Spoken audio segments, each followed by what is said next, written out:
London was still gripped by the fear left by Jack the Ripper. His shadow would extend far beyond 1888. Decade after decade, books, plays, and films kept the image of the Whitechapel Killer alive, transforming him into one of the greatest crime icons in popular culture.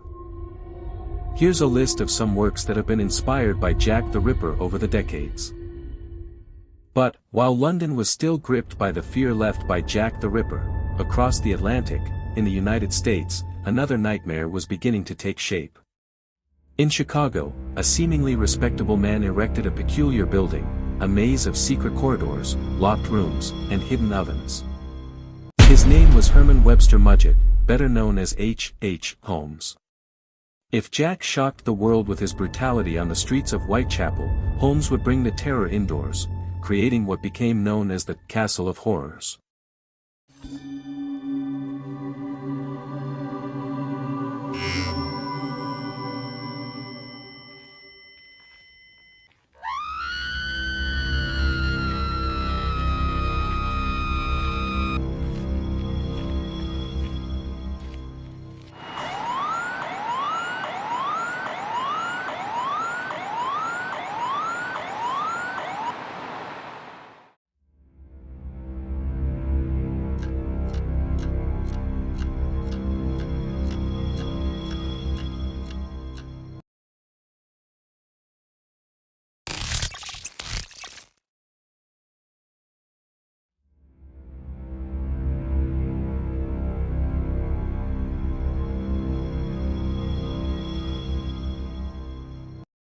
Chicago, late 19th century. The city was preparing for the 1893 World's Fair, a spectacle of innovation and progress. But behind the facade of modernity, a man was building something much darker. His name was Herman Webster Mudgett, but the world would know him as H. Holmes, the doctor, the businessman, and the Castle of Horrors killer.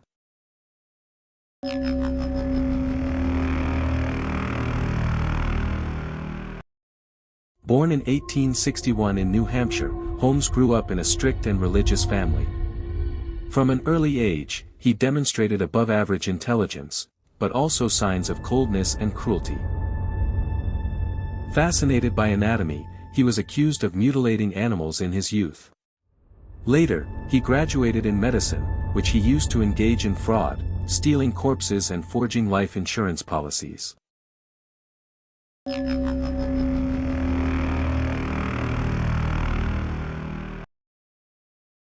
When he moved to Chicago, Holmes purchased land and erected a 3-story building that, from the outside, looked like a respectable hotel. Inside, however, it hid macabre secrets, corridors that led nowhere, doors that only opened from the outside, padded rooms to silence screams, trapdoors, and a basement equipped with ovens and dissecting tables. It was a maze designed to kill. Newspapers would later dub it the Castle of Horrors.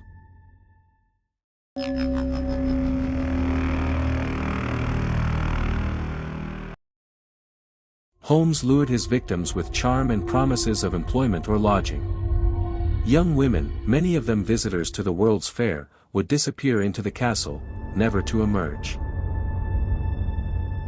He gassed them in sealed rooms, performed medical experiments, and then destroyed the bodies in industrial ovens or sold skeletons to medical schools.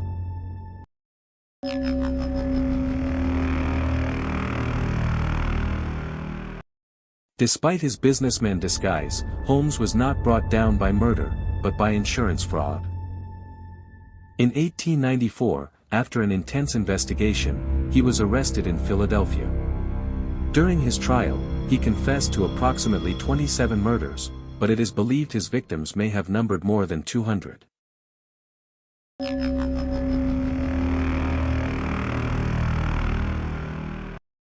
In 1895, the court sentenced him to death.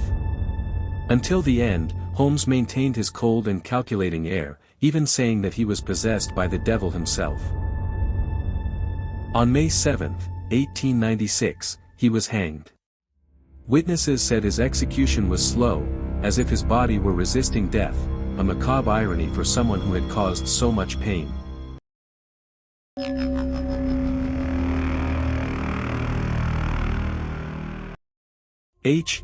Holmes became known as America's first serial killer. His castle became a symbol of planned and premeditated terror, the embodiment of a labyrinth of death. And while Jack the Ripper shocked London with brutality in the streets, Holmes proved that horror could hide behind elegant walls, in the midst of the age of American progress.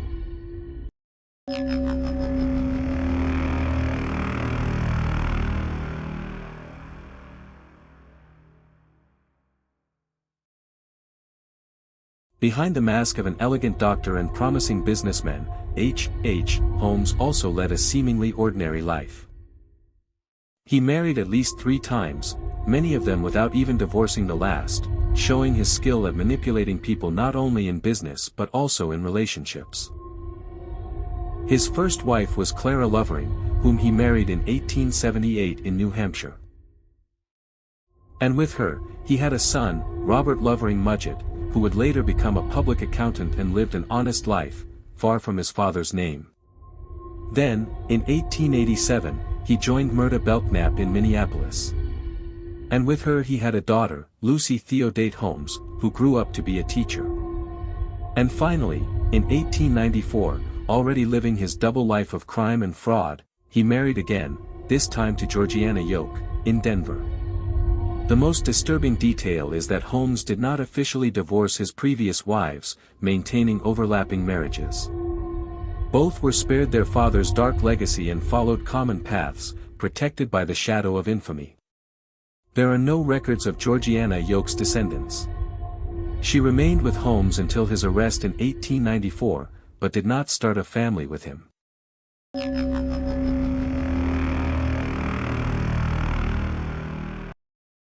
This detail is one of the most disturbing aspects of Holmes. While he planned murders and created a labyrinth of death in Chicago, he also maintained the image of a family man, capable of charming and deceiving those around him.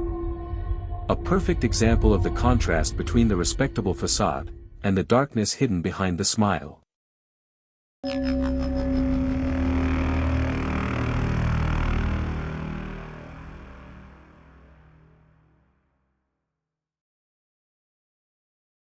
Jack was never identified, but his crimes revealed a killer who moved in the shadows of London, confounding the police. Holmes maintained the image of a respectable doctor and businessman, while at the same time committing murders in his castle.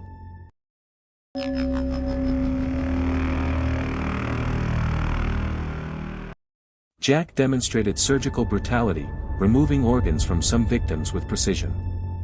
Holmes used cold, planned methods, such as gas rooms and industrial ovens.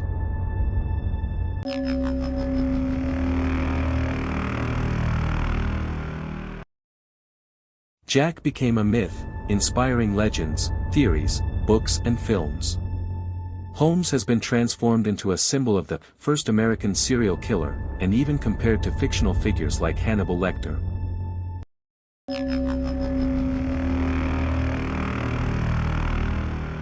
In Whitechapel, poor prostitutes were the main victims, often forgotten by society. At the Castle of Horrors, young women seeking employment or lodging during the Chicago Exposition disappeared without a trace.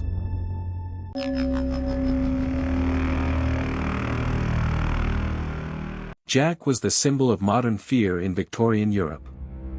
Holmes became the symbol of American horror in the age of industrialization. Jack shocked the world. Holmes turned him into a spectacle. 2 names, 2 killing styles, but the same trail of fear. Who made more of a mark on the history of crime, Jack or Holmes? Leave your comment, activate notifications, and follow new videos every week.